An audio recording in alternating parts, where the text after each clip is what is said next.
Chicken দিয়ে একটু অন্যরকম পোলাও বানাবেন ভাবছেন? তাহলে এই রেসিপিটা একবার ট্রাই করে দেখতে পারেন। যদিও আমি আপনাদের অনেক রকম পোলাও রেসিপি বানিয়ে দেখিয়েছি, বাট এই রেসিপিটা তাদের মধ্যে থেকে সব থেকে সহজ রেসিপি। কম সময় ও কম উপকরণে এটা বানিয়ে নেওয়া যায়, আর এর টেস্টটাও কিন্তু খুবই মাইল্ড আসে। নর্মাল রায়তার সাথে এটা কিন্তু আপনারা সার্ভ করে নিতে পারবেন। আর অবশ্যই রেসিপিটা পারফেক্টলি বানানোর জন্য সাথে থাকবে অনেক টিপস অ্যান্ড ট্রিক্স।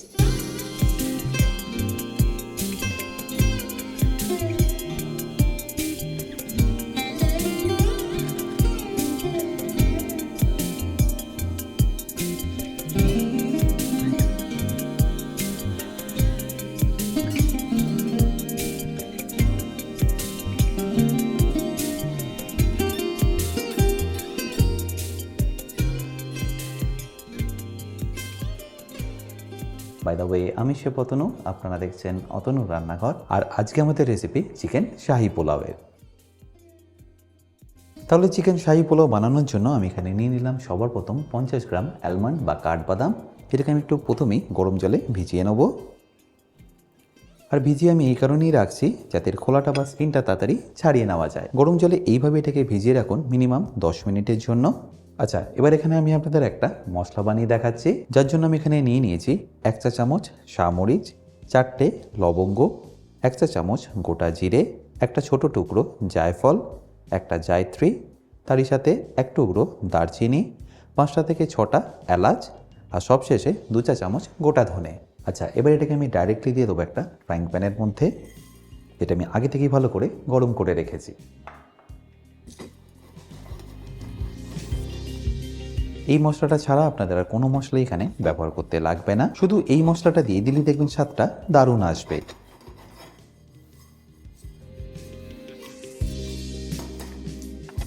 আর যখনই দেখবেন এটা ভালো করে ড্রাই রোস্ট হয়ে গেছে, তখন এটাকে তুলে নিন।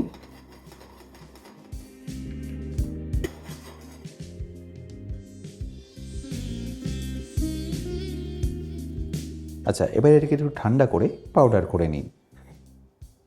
আর এপাশে দেখুন এতক্ষণে কিন্তু অ্যালমন্ডগুলো পারফেক্টলি সোক হয়ে গেছে, আর এর খোলাটাও কিন্তু পারফেক্টলি এখন নরম হয়ে গেছে। তো এটাকে আমি এইভাবে জাস্ট ছাড়িয়ে নিচ্ছি।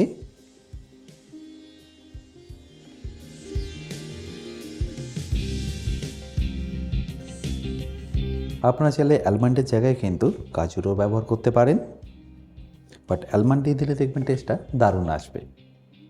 আর সবকটা অ্যালমন্ড ছাড়ানো হয়ে গেলে আমি এটাকে অল্প জল দিয়ে পেস্ট করে নেব। তাহলে এই শাহি পোলাওটা বানানোর জন্য আমি এখানে একটা লাগান নিয়ে এবার গ্যাসটাকে অন করে নিচ্ছি।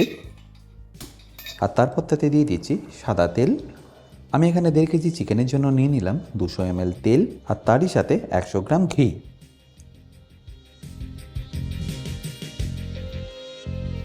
এবার এই তেল আর ঘিটা একবার ভালো করে গরম হয়ে গেলেই আমি এখানে দিয়ে দেবো শাহি জিরে 1 চা চামচ,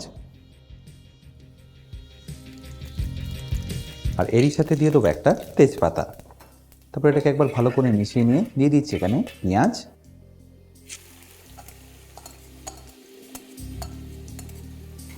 আর পেঁয়াজটা দেওয়ার পর এটাকে কিন্তু আপনাদের একদম ব্রাউন করে ভেজে নিতে হবে। আর ভাজার প্রসেসটাকে একটু ফাস্ট করার জন্য আমি এখানে দিয়ে দিচ্ছি স্বাদ মতো নুন।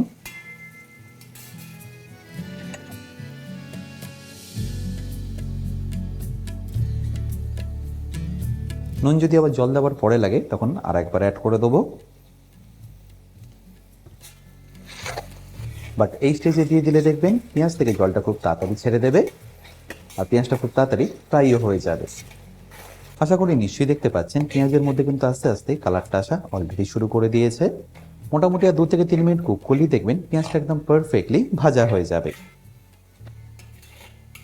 আশা করি নিশ্চয়ই দেখতে পাচ্ছেন পেঁয়াজটা এখানে কিন্তু একদম পারফেক্টলি ব্রাউন হয়ে গেছে। ব্যাস এই স্টেজে আপনাদের এখানে দিয়ে দিতে হবে চিকেনটা। আমি এখানে 1.5 কেজি চিকেন নিয়ে নিয়েছি, যেটাকে আমি পেঁয়াজের সাথে প্রথমে ভালো করে মিশিয়ে নিচ্ছি। আর চিকেনটা দেওয়ার পর এটাকে আপনাদের ততক্ষণ কষাতে হবে যতক্ষণ না চিকেনের কালারটা একটু চেঞ্জ হয়ে যাচ্ছে। আর যখনই দেখবেন চিকেনের কালারটা এরকম একটু চেঞ্জ হয়ে যাবে, তখন এখানে দিয়ে দিন আদা রসুন বাটা। আমি এখানে 3 চা চামচ আদা রসুন বাটা ব্যবহার করলাম। এটাকে আমি চিকেনের সাথে ভালো করে একবার মিশিয়ে নেব। আশা করি চিকেনের সাইজটা দেখে আপনারা নিশ্চয়ই বুঝতে পারছেন আমি একটু বড় সাইজেরই নিয়ে নিয়েছি, যেটা আমি আদা রসুন বাটা দিয়ে একবার ভালো করে মিশিয়ে নিয়ে যখনই দেখবেন এর কাঁচা গন্ধটা চলে যাবে তখন এর মধ্যে দিয়ে দিন টক দই। 1.5 কেজি চিকেনের জন্য আমি এখানে দিয়ে দিলাম 200 গ্রাম টক দই। আর টক দইটা দেওয়ার পরে ফ্লেমটাকে আপনারা একদম লো রাখবেন আর তারপর ভালো করে মিশিয়ে নেবেন যতক্ষণ এটা পারফেক্টলি কুক হয়ে যাচ্ছে। আর দইটা দিয়ে মেশানোর সময় আমি এখানে দিয়ে দিচ্ছি অ্যালমন্ড পেস্টটা।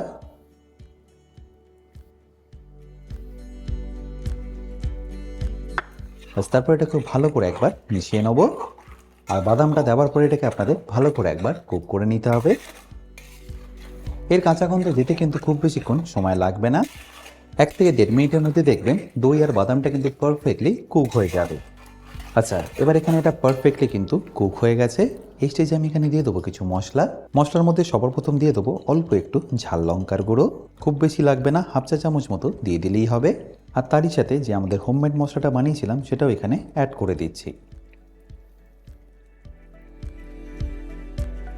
আচ্ছা, ঝালের জন্য এখানে কয়েকটা কাঁচা লঙ্কা আমি অ্যাড করে দিলাম। তারপর এটাকে ভালো করে একবার মিশিয়ে নেব।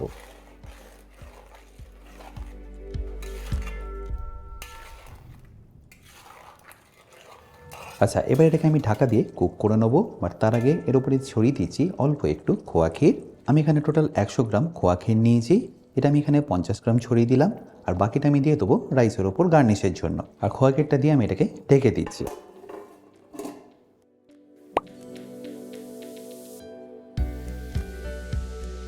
ঢাকা দিয়ে মোটামুটি 5 থেকে 6 মিনিট আমি এইভাবেই রেখে দিয়েছিলাম। দেখুন এটা কিন্তু এখন পারফেক্টলি রেডি হয়ে গেছে।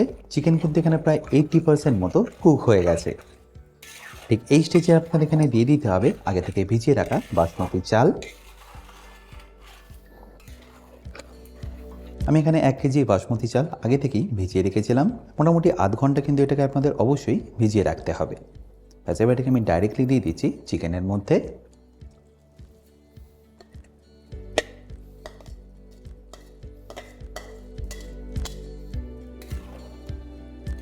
আর চালটা দেওয়ার পরে চিকেনের সাথে এটাকে ভালো করে আপনাদের মিশিয়ে নিতে হবে। এটাকে কিন্তু একটু আপনারা হালকা হাতেই মেশাবেন যাতে চালগুলো ভেঙে না যায়। আর চালটাকে দিয়ে একবার ভালো করে মিশিয়ে নিয়ে আমি এটাকে কুক করে নেবো 2 থেকে 3 মিনিটের জন্য। এইভাবে কুক করলে দেখবেন চালের ফ্লেভারটা কিন্তু দারুণ সুন্দর আসে। আর 2 থেকে 3 মিনিট এইভাবে কুক করে নেওয়ার পরেই আমি এখানে দিয়ে দেবো 500 মিলি দুধ।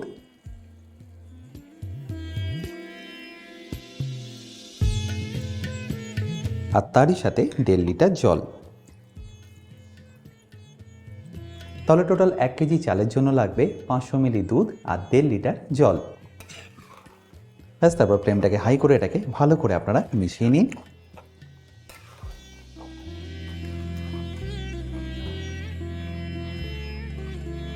আর জলটা দেওয়ার পরে অতি অবশ্যই কিন্তু আপনারা নুনটা একবার চেক করে নেবেন, যদি কম লাগে তাহলে অ্যাড করে দেবেন।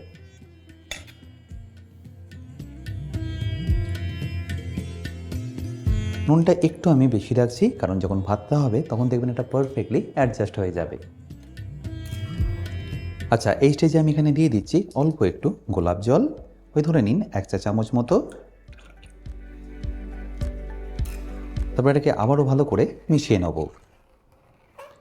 আবারও বলছি এই সময় কিন্তু ফ্লেমটা আপনারা একদম হাই রাখবেন, তাহলে দেখবেন প্রত্যেকটা চাল পারফেক্টলি বাড়বে। আচ্ছা, এখানে রাইসটা আপনাদের ততক্ষণ কুক করতে হবে যতক্ষণ রাইসটা প্রায় 70% মতো কুক হয়ে যাচ্ছে।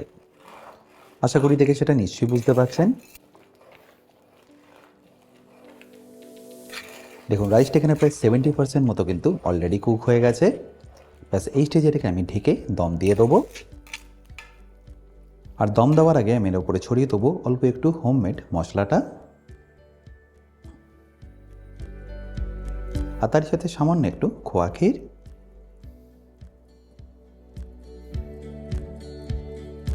আর তারপর ওপর থেকে ছড়িয়ে দিচ্ছি সামান্য একটু স্যাফরনের জল। আচ্ছা, ওপরে আমি কয়েকটা ধনেপাতাও অ্যাড করছি, বাট এটা কিন্তু একদমই অপশনাল, আমি জাস্ট দেখতে ভালো লাগার জন্য এখানে অ্যাড করে দিলাম। আচ্ছা, এবার এটাকে দম দেওয়ার জন্য আমি একটা নিচে চাটুও বসিয়ে নিয়েছি। তারপর এটাকে আমি ঢেকে দিচ্ছি সিলভার ফয়েল দিয়ে।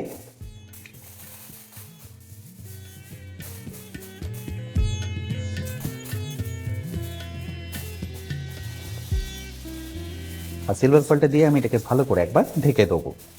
আর সিলভার ফয়েলটা দিয়ে ভালো করে মুড়ে নেওয়ার পরে আমি এটাকে দমে বসিয়ে দেবো 10 মিনিটের জন্য। প্রথমে হাই ফ্লেমে 5 মিনিট রাখবেন, তারপর ফ্লেমটাকে লো করে রেখে দিতে হবে আরও 5 মিনিটের জন্য।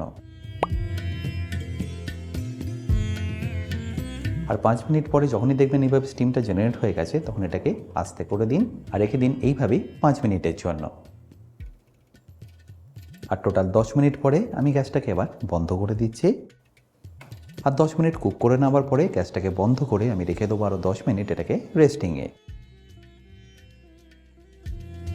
আচ্ছা, 10 মিনিট রেস্টিংয়ে রাখার পরে আমি ঢাকনাটা আপনাদের খুলে দেখাচ্ছি।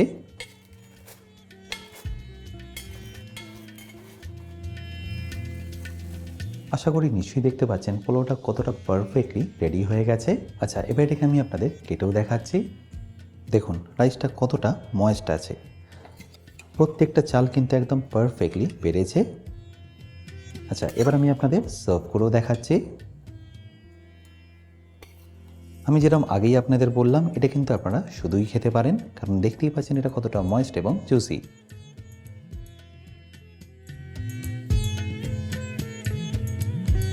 আশা করি সম্পূর্ণ রেসিপিটা আপনাদের নিশ্চয়ই ভালো লাগবে। আর যদি ভালো লেগে থাকে অতি অবশ্যই কিন্তু আমাকে কমেন্টে জানাতে ভুলবেন না। বাই দ্য ওয়ে, আমি শেফ অতনু, আপনারা দেখছিলেন অতনু রান্নাঘর।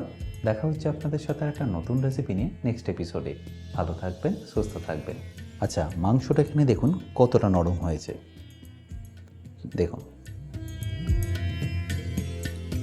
আর ভেতর থেকে দেখুন কতটা ময়েস্ট আছে।